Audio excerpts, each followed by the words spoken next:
As the elderly black woman entered the wedding ceremony, the bride's family largely ignored her presence. But by the end of the ceremony, they would be on their knees before her selflessness. The late afternoon sun poured down on the palatial mansion like golden honey, stretching across the perfectly manicured flower gardens for what was billed as the wedding of the season. Pure white roses lined the stone walkway, while crystal chandeliers hung from the old oak trees, creating a scene that was both glamorous and dreamy. Guests wore sparkling gowns and impeccably tailored suits, sparkling glasses of champagne in hand, smiling as they told stories of million-dollar vacations. Amidst the glamour, no one expected that something as simple as disrespect would become the most indelible memory of the entire evening. The estate sits on a secluded hill where the sunsets seem to be timed to appear. The trees are trimmed like architectural models, and the pale lavenders line an endless line along an ancient stone wall. The gardeners spent a week making each petal fall seem perfectly random. To the soft string music playing from the stone balcony, guests strolled leisurely, each one a living work of art. The scent of high-end perfume wafted through the air, mixed with the scent of newly bloomed roses. Moet champagne poured endlessly from bottles placed in silver ice buckets, each drop glistening in the sunlight like melted diamonds. The clinking of glasses was like an upscale symphony, soft enough not to interrupt conversation, but enough to remind everyone they were attending something not everyone was invited to. Murmurs of laughter drifted from the silk-draped round tables, where stories about stocks, art auctions, and private vacations were told in the same light-hearted tones as if they were about the weather. Everything was too perfect, too beautiful to suspect anything, until a woman walked through the mossy iron gate, silent, serene, and completely overlooked in the glittering world. The black limousine pulled up outside the white-flowered archway. There was no cheering, no one running to open the door as was customary for distinguished guests. Only the afternoon sun slanted gently on the chrome door handles, reflecting the slender silhouette of an elderly black woman, Evelyn Carter. She pushed the door open and walked down slowly, her heels clicking quietly on the cobblestones. Her cream-colored silk dress hugged her figure gently, as light as her steps. Her silver hair was loose like clouds, each curling in the afternoon breeze. She wore little jewelry, just a string of old pearls and a gold brooch, a gift from her late husband. But it was her simplicity that made her stand out, like a high note amidst the lavish music that was playing from deep within the garden. A young waiter passed by, carrying a silver tray of sparkling champagne flutes. Evelyn inclined her head to speak, but he passed the glass to the woman next to her without pausing. No glance, no nod. Evelyn kept her smile on, as if she had grown accustomed to being ignored, and learned not to feel hurt by it. From a distance, Victoria Blake, the bride's mother, stood under the flower arch, a glass of champagne in her hand, her eyes scanning Evelyn's face as if she were looking at a piece of mismatched furniture. Her gaze lingered for a brief second, her lips curling into a smile. Then she immediately turned away to continue chatting with the distinguished guests from Palm Beach. Evelyn walked on, not waiting for a greeting. Meanwhile, back at the wedding, Michael Carter, the groom, adjusted the cuffs of his white dress shirt beneath his impeccably tailored black tuxedo. He was tall, sturdy, with a calm expression and experienced eyes. He was said to have the air of a magazine cover CEO, but he spoke like a public school teacher, quiet, sharp, and always listening more than speaking. Michael is a man who started from nothing, built a technology company at the age of 30, overcame many prejudices to get to where he is today. But what he is always proud of is not the million-dollar contracts, but the memory of his childhood when Evelyn walked hand in hand through the poor neighborhoods of Atlanta, buying the cheapest pieces of fabric to sew his first uniform. Olivia Blake, the bride, was upstairs, standing in front of a full-length mirror in a silk-curtained dressing room. She looked as beautiful as if she had stepped off the cover of a wedding magazine, a white dress that hugged her waist, the skirt fluttering like clouds, her face pristine with flawless makeup. But her eyes reflected something cold. Not indifference, but the unconscious habit of someone who had grown accustomed to having the world revolve around her. She had never met Evelyn, or rather, had never cared to see Michael's grandmother appear, and how. For Olivia, this wedding was the picture she had been painting since she was 15, and Michael was the last missing piece of that picture. The perfect wedding, a not-so-different in-laws, and most importantly, acceptance in the upper-class society she was born into. But every beautiful painting has cracks. It's just that no one can see where they start. The party began to pick up as the lively jazz band shifted to a more melodious tune. A gentle invitation from the world of fine wines and toasts poured into glasses like honey. Guests were scattered around the garden, standing in small groups under the crystal chandeliers hanging from the trees, or settling down at round tables covered with pure white tablecloths, decorated with imported orchids and embossed menus in gold. Evelyn found a seat in the corner of the garden, the farthest table, slightly hidden behind the trees. There were 4 chairs at the table, but 3 were empty. In front of her was a simple glass of water, without champagne, not even a slice of lemon or a small ice cube. Meanwhile, at the tables near the stage, sparkling champagne glasses were poured to overflowing, and delicate trays of hors d'oeuvres flew past in an inviting dance. A middle-aged woman with curly blonde hair sat down at the table next to her. Evelyn smiled slightly, tilted her head to greet him, her voice warm like the wind caressing the old rice fields. "What a beautiful afternoon for a new start, isn't it?" The woman looked over for a moment, her eyes scanning Evelyn's face as if examining the label on a silk scarf. Then she gave a polite nod, without a word, and immediately turned away, starting a lively conversation with the other person, a young woman in a silver Dior dress. They laughed, clinking glasses as if the world at Evelyn's table had never existed. Michael saw it all from a distance. He was standing near the porch, surrounded by a group of toasting guests, but his eyes were fixed on the table at the end of the yard, where his grandmother sat alone. His hand unconsciously tightened around his wineglass until his knuckles turned white. The greetings, the compliments about the party, or the tailored tuxedo, were all blurred in his ears. His grandmother, who had devoted her life to raising him, was now being treated like an object mistakenly placed at a noble banquet. Evelyn did not complain, did not cast a single reproachful glance, but sat there, her back straight, her face strangely serene. But it was this serenity that stifled Michael's heart, because he knew better than anyone that it was her way of hiding the hurt that was all too familiar. Meanwhile, in the center of the garden, Olivia was smiling like a muse amidst the light.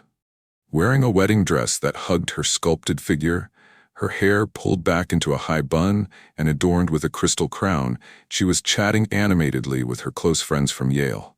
They leaned in close, whispering and giggling about the diamond necklace Olivia had just shown off, a custom-made necklace from a Parisian jeweler that only produces one each year. No one in the group paid any attention to the old black woman sitting quietly at the end of the table. No invitation, no smile. Their world revolved around champagne, jewels, and status, things Evelyn had never had, but never needed to be classy. The sun was sinking low. The warm golden light of the afternoon was beginning to turn to pale copper, casting flowery shadows across Evelyn's silk skirt. And in the quiet indifference, something was changing. Not in Evelyn's heart, but in the heart of a man who was about to become her husband. The wedding reception was in full swing, as the band played a soft symphony and trays of canapés topped with foie gras flew between groups of guests with expert service. On a small bridge over a koi pond, low-hanging lanterns created a picturesque scene. Everything was calculated to perfection. Everything, except for the presence of one person. Evelyn sat still at the old table. Her hands clasped lightly in her lap, her eyes soft as she watched the young people laughing and dancing, living in the world she had only seen through the glass windows of the past. The setting sun shone on her hair, making each silver strand glint like a broken moon. A woman approached the table. Tall, blonde hair pulled back in a French bun, an expensive triple-strand pearl necklace around her neck. It was Karen Westbrook, Victoria's longtime friend and mother of the bride. She was looking for a spot to take a photo out of the direct sunlight, as she had lamented to her husband. And when Karen's eyes landed on Evelyn, she hesitated, then spoke. Not exactly rudely, but indifferently enough to make the mood sink. "Excuse me, do you work here?" The voice echoed in a space that seemed too beautiful to contain any indifference. Everything seemed to freeze for a moment. A few people nearby heard it, looked up, and then quickly looked away as if it had nothing to do with them. The violin continued to play, but the melody suddenly seemed distant and hollow. Evelyn turned back, a small smile on her face, as if she had just forgiven something that had happened many times in her life. She replied, her voice soft but firm, "No, I came to my nephew's wedding." In that moment, the air no longer stood still. It shattered. Karen looked momentarily confused. She mumbled something and hurried away, leaving a silent void behind. But what Evelyn didn't know was that someone standing nearby, in the middle of the crowd, had heard every word. Olivia, the bride of the day, who was holding hands with an old friend, turned around just as Karen's question rang out. She was standing there just a few feet away, in the circle of light from the crystal chandelier, her glass of champagne still unsipated. And for the first time all day, she actually looked at Evelyn. Not a passing glance, not like a stranger's, but a long, deep, real look, as if Olivia were recognizing for the first time the presence of a soul she had never tried to understand. Something had broken in that look, a fragment of awareness, a corner of pride, a faint echo of a forgotten heart.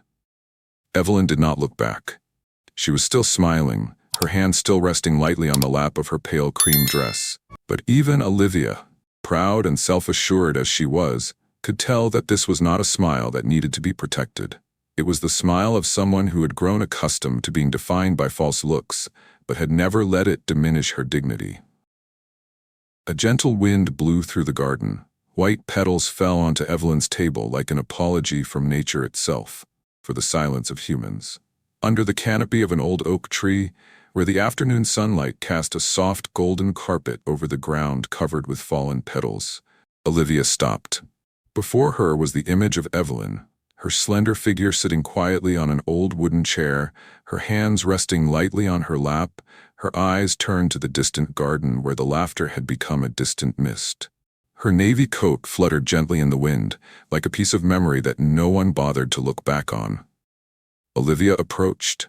No greeting, no introduction, just a long moment of silence that seemed to measure the sadness that filled Evelyn's eyes. "You know," Evelyn said, her voice soft as silk, but with a deep, lingering note of hurt that had been building up over the years. "This is the best day of Michael's life, but I've never felt so small." Olivia stood still, as if the ground beneath her feet had split open.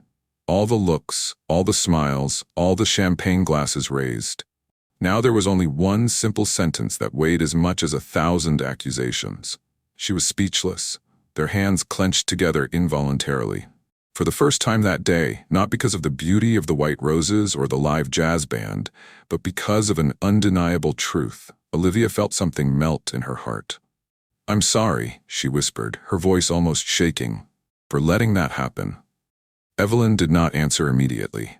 She only nodded, her eyes no longer on Olivia, but on the distance, where she still hoped that kindness would one day be chosen to stand alongside glamour. The soft music in the hall gradually gave way, and attention returned to the main couple of the ceremony when the doors opened again. Michael and Olivia walked in, hand in hand. But this time, they weren't alone. Following behind, her hand tightly held by Olivia, was Evelyn. Her navy blue dress glowed gold under the chandeliers, her steps slow but steady among the silent rows.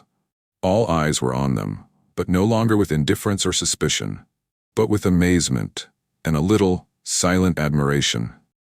Olivia stopped in the middle of the hall, where all eyes were waiting for a glittering speech, or at least a thank you for the lavish gifts. But she didn't do it. She turned to Evelyn, squeezing her hand again in apology, then looked up at her family. "Someone once told me that people won't remember you for what you wore or what you said, but for how you made them feel." Olivia paused, her eyes scanning each face, including her mother, Victoria. "And today, I want everyone to know that the person I learned the most from in my life is standing right next to me." The air seemed to freeze for a few seconds. The whispers fell silent. No one laughed anymore. No one dared to raise their heads to ask, "Who is that woman?" like before. Evelyn stood still, her face calm, but in her eyes, there was a small, gentle light, like the first drop of sunlight after a long rain. In the front row, Victoria bowed her head slightly. She said nothing, just silence, her lips pursed, her eyes filled with tears. For the first time in her life, she didn't have the courage to look straight into the eyes of a black woman she once thought of as just a passerby. As the lights dimmed, the slow footsteps of the guests echoed like the final soundtrack. Silk dresses rustled, high heels clicked lightly on the wooden floor, and polite farewells floated through the air like butterflies at the end of the afternoon. Olivia stood by the door, her eyes following each figure as they disappeared behind the stone gates covered with white flowers. But she did not hurry on. She turned, and for the first time all day, she held Evelyn's hand tightly. It's no longer a symbolic handshake in the middle of a ceremony. It's no longer an obligation or a formality. It's something deeper, a recognition, an awakening, and a beginning. She bowed her head, her voice so low that only the woman beside her could hear. I promise, my home will not be built with indifference like today. Evelyn did not answer right away. She looked at Olivia for a long moment, as if reading her eyes. Then she smiled, a soft, warm smile like the late afternoon sun. That's a good start, my child. Her voice was as light as the wind through the old oak trees. Because change isn't about words, it's about actions. The two of them walked out of the hall together. No pomp, no spotlight. But each step was filled with meaning, as if they were writing a new chapter for this family, with respect and empathy. They used to think that wealth was power. They used to believe that status and origin were tickets to superiority. But tonight they learned something else. That respect is what really counts. And the person who is looked down upon today may be the one who makes the whole room stand up tomorrow.